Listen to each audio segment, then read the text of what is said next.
Pemerintah telah menerbitkan aturan baru untuk karyawan korban pemutusan hubungan kerja atau PHK.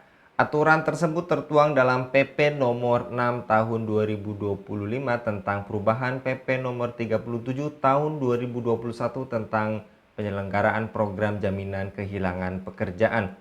Dalam aturan yang baru diteken oleh Presiden Prabowo dalam Undang-Undang BPJS Ketenagakerjaan, belai tersebut menyebutkan karyawan korban PHK akan mendapatkan manfaat uang tunai per bulan sebesar 60% dari upah terakhir maksimal selama 6 bulan. Mengapa kebijakan pemerintah dalam membuka lapangan pekerjaan masih belum efektif mengatasi tingginya angka pengangguran meskipun ada kebijakan untuk korban PHK? Apakah pemberian uang tunai bagi para korban PHK sudah cukup untuk mengatasi dampak pengangguran atau justru menutup masalah sementara tanpa solusi jangka panjang? Untuk membahasnya kami terhubung dengan Bung Imam Ghazali selaku dari Aliansi Buruh. Kita sapa terlebih dahulu. Assalamualaikum warahmatullahi wabarakatuh, Bung Imam. Waalaikumsalam warahmatullahi wabarakatuh, Mas Anggi. Lagi-lagi Bung Imam terhadap keluhan pekerja yang juga banyak mengeluh karena semakin sulit. Apakah menurut Anda Bung Imam kebijakan pemerintah yang baru ini membuka lapangan pekerjaan masih belum efektif mengatasi yang kita ketahui bersama tingginya angka pengangguran meskipun ada kebijakan yang baru untuk korban PHK, Bung? Ya, terima kasih Mas Anggi dan para pemirsa sekalian. Jadi menurut data di Februari 2024, ya jumlah pengangguran di Indonesia ini kurang lebih sekitar 7,47 juta ya. Jadi sekitar 4,92%, ya. Ini meningkat daripada di tahun sebelumnya, di mana di tahun sebelumnya jumlah pengangguran hanya kurang lebih sekitar 7,20 juta. Artinya ini mengkonfirmasi bahwa memang kemudian jumlah pengangguran di Indonesia ini adalah meningkat, Mas Anggi. Nah, nah, peningkatan ini banyak hal ya. Beberapa orang menyebutkan ya memang karena ekonomi melambat gitu ya. Terjadinya perang dagang dan beberapa konflik di global juga menyebabkan itu. Di samping juga nanti beberapa hal misalkan kebijakan dan sebagainya. Ya. Terutama ekonomi yang melambat ini eh, pengangguran menyebabkan memang faktor pengangguran menjadi meningkat. Nah, namun begini Mas Anggi, bahwa kalau kita lihat penyerapan tenaga kerja itu kan terbesar adalah di sektor real, ya. Sementara kalau kita lihat, ya sudah ekonomi melambat, sektor real kita itu sekarang dikalahkan dengan sektor non real, terutama adalah dengan adanya kemajuan teknologi, ya. Ada banyak hal yang kemudian pekerjaan-pekerjaan manusia digantikan oleh pekerjaan-pekerjaan teknologi. Nah, inilah yang kemudian kalau kita melihat apa namanya pengangguran menjadi semakin meningkat dan ini yang harusnya menjadi concern daripada pemerintah begitu Mas Adi. Baik. Dan menurut Anda, Bung Imam, terhadap rencana korban PHK ini, menurut Anda apakah sudah cukup untuk mengatasi dampak pengangguran atau justru menutup masalah sementara tanpa solusi jangka panjang, Bung? Ya, ini pertanyaan luar biasa. Jadi begini Mas Anggi, antara kebijakan kompensasi PHK itu dengan penciptaan lapangan kerja sesuatu yang berbeda. Jadi harusnya fokus kita itu adalah mengurangi daripada PHK dengan cara yang pertama tentu saja menciptakan lapangan kerja. Kemudian yang kedua, mengurangi atau menghilangkan beberapa hal yang terkait dengan apa namanya terjadinya PHK. Ya. Nah, dua hal itu yang harusnya menjadi apa namanya konsen daripada kita karena kalau hanya untuk menangani masalah PHK saja itu kan sementara. Jadi ibaratnya hanya memadamkan api saat hanya ada pemadam kebakaran saja. Jadi sudah terjadi kebakaran terus kemudian dipadamkan. Artinya sudah terjadi PHK kemudian diberikan kompensasi. Padahal yang paling penting bagi seorang eh, buruh atau tenaga kerja itu kan mendapatkan pekerjaan. Sehingga solusinya tentu saja tidak disebut sebagai sebuah solusi jangka panjang. Solusi jangka panjang justru harusnya adalah menciptakan lapangan kerja, kan gitu. Dan masalah daripada buruh itu sebenarnya bukan masalah bagaimana mendapatkan kompensasi apa namanya PHK, kan gitu ya. Terus setelah itu ketika diberi kompensasi kemudian dapat uang senang, bukan. Tapi permasalahan pekerja atau buruh sebenarnya adalah masalah kesejahteraan, Mas Anggi. Ya, artinya bahwa tidak cukup hanya dengan memberikan uang kompensasi daripada PHK, yakni 60% daripada upah selama 6 bulan misalkan, tetapi juga konsekuensi yang lain. Yang pertama misalkan menciptakan lapangan kerja. Kemudian yang kedua, kesejahteraan pekerja itu tidak hanya ditentukan oleh upah. Kita selalu hanya fokus di upah. Padahal kesejahteraan karyawan itu ditentukan oleh bagaimana pekerja itu bisa memenuhi kebutuhannya dan itu ditentukan oleh harga-harga yang murah.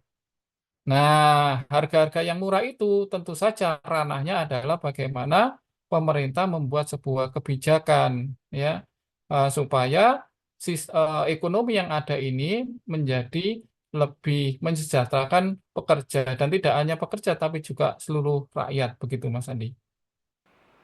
Dan menurut Anda, Bung Imam, bagaimana seharusnya pemerintah memperbaiki sektor tadi yang Anda sebutkan, sektor real seperti sektor manufaktur agar bisa menyerap lebih banyak tenaga kerja baru daripada terus mengendalikan kebijakan darurat untuk PHK yang tadi juga Anda katakan seperti pemadam kebakaran ini, Bung? Ya, betul Mas Anggi. Jadi manufaktur itu memang merupakan salah satu penyerap tenaga kerja tertinggi, ya. Sehingga memang harus diperhatikan, ya. Nah, eh, yang pertama adalah bagaimana kita menumbuhkan manufaktur. Ya, itu yang pertama. Bagaimana kita menumbuhkan manufaktur. Nah, kalau kita ingin menumbuhkan manufaktur, yang pertama harus kita perhatikan adalah bagaimana pemerintah itu membuat sebuah kebijakan-kebijakan yang manufaktur ini bisa berkembang lebih apa namanya cepat. Misalkan bagaimana investasi dan sebagainya, bagaimana kompetensi tenaga kerja dan sebagainya, bagaimana penyediaan apa namanya resource-resource yang ada seperti bahan baku, kemasan dan sebagainya. Itu yang harus kita perhatikan. Jadi itu bisa dilakukan dengan apa namanya secara dilakukan oleh pemerintah untuk membuat kebijakan, ya. Kebijakan termasuk misalkan bagaimana mereka harus melindungi manufaktur. Melindungi manufaktur itu maksudnya adalah bagaimana manufaktur diberikan iklim yang sehat, seperti misalkan perlindungan komponen-komponen dalam negeri, ya, komponen harga misalkan, kan gitu ya. Misalkan bagaimana nanti sistem supply chain-nya itu diperbaiki, distribusi, kemudian infrastruktur yang ada. Seperti misalkan contoh Mas Anggi, ya, pemerintah itu kan bikin kebijakan jalan tol. Ya, itu sebenarnya sangat bagus. Hanya saja yang belum terjadi adalah jalan tol itu yang ada hanyalah untuk mendistribusikan orang. Jadi bagaimana orang bergerak dari satu wilayah ke wilayah yang lain dengan cepat. Ya, padahal kalau kita ingin membuat struktur harga yang murah, harusnya kita bisa memurahkan sistem harga distribusi. Dan itu sebenarnya harusnya distribusi yang kita fokuskan adalah distribusi barang. Artinya jalan tol itu harusnya digunakan untuk mendistribusikan barang, bukan mendistribusikan orang. Kita bisa bayangkan kalau misalkan Surabaya ke Jakarta, yang kalau lewat jalan biasa itu butuh waktu 4 hari, 5 hari baru sampai ke Jakarta, ya karena keadaan seperti itu jalannya, sehingga mereka hanya bisa mengirim katakanlah Surabaya ke Jakarta hanya 1 kali gitu ya, 1 kali. Tapi kalau misalkan mereka melewati tol, kita bisa lihat bahwa tidak sampai 24 jam ya, 18 jam ya, itu kendaraan sudah nyampe di Jakarta, sehingga dia bisa memasok barang dengan cepat. Setelah itu dia kembali lagi ke Surabaya, kayak dia misalkan mengangkut lagi barang dari Jakarta dibawa lagi ke Surabaya, kita bisa bayangkan dalam waktu 1 minggu dia bisa ngangkut sampai 6 kali atau 7 kali. Yang kalau lewat jalan biasa dia cuma 1 kali bahkan maksimal 2 kali. Nah ini yang artinya Mas Anggi bahwa manufaktur harus diperhatikan dan untuk itu kebijakannya harus komprehensif dan ini yang harus dilakukan oleh tanggung jawab daripada pemerintah begitu, Mas Anggi. Dan lantas apakah pembatasan upah yang juga dikabarkan ini terkait putusan yang maksimal 5 juta untuk korban PHK mencerminkan ketidakmampuan pemerintah dalam memahami kebutuhan real pekerja yang kena PHK dengan upah yang lebih tinggi, Bung? Iya, eh, artinya kan sebenarnya tugas daripada negara dalam hal ini pemerintah itu kan menjamin kesejahteraan masyarakat. Nah, kalau misalkan upah maksimalnya itu 5 juta, ya tentu saja tidak cukup. Kan gitu, tidak cukup. Tapi kita akan melihat bahwa bukan soal 5 jutanya, Mas Anggi, tapi adalah soal bagaimana mensejahterakan rakyat. Dan apa namanya? Ini membuktikan bahwa memang kemampuan pemerintah atau negara saat itu hanya sampai di sini, gitu ya, sampai di sini. Dan ini mengkonfirmasi kita menjadi bertanya-tanya, apakah kemudian bukan soal 5 jutanya, jangan-jangan memang sistem atau cara mengelola negara kita ini kurang bagus, sehingga kita atau pemerintah hanya punya kemampuan untuk itu, ya, untuk itu. Nah, kita harus kemudian mengevaluasi kembali, ya, jangan-jangan ketidakmampuan negara di dalam mensejahterakan karyawan termasuk misalkan memberikan kompensasi PHK menjamin eh, karyawan apa pekerja yang ter-PHK itu karena memang yang didapat negara itu sedikit. Karena apa? Karena kita menggunakan sistem kapitalis. Ya, di mana di dalam sistem kapitalis itu eh, yang lebih banyak diuntungkan itu adalah para kapital, para pemodal. Ya, dalam hal ini adalah misalkan pihak swasta. Sehingga kemudian justru bagian daripada negara ini menjadi lebih sedikit. Dan kita tahu rakyat itu hanya mendapatkan dari negara, betul ya?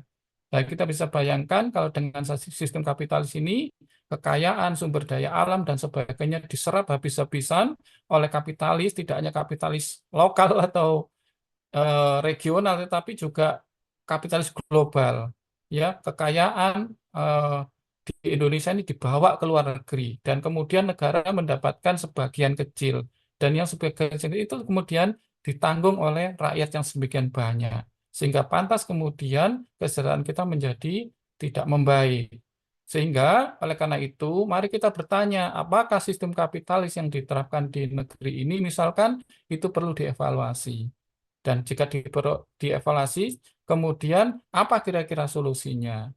Nah, sistem kapitalis sudah diterapkan puluhan tahun kan gitu dan terbukti gagal.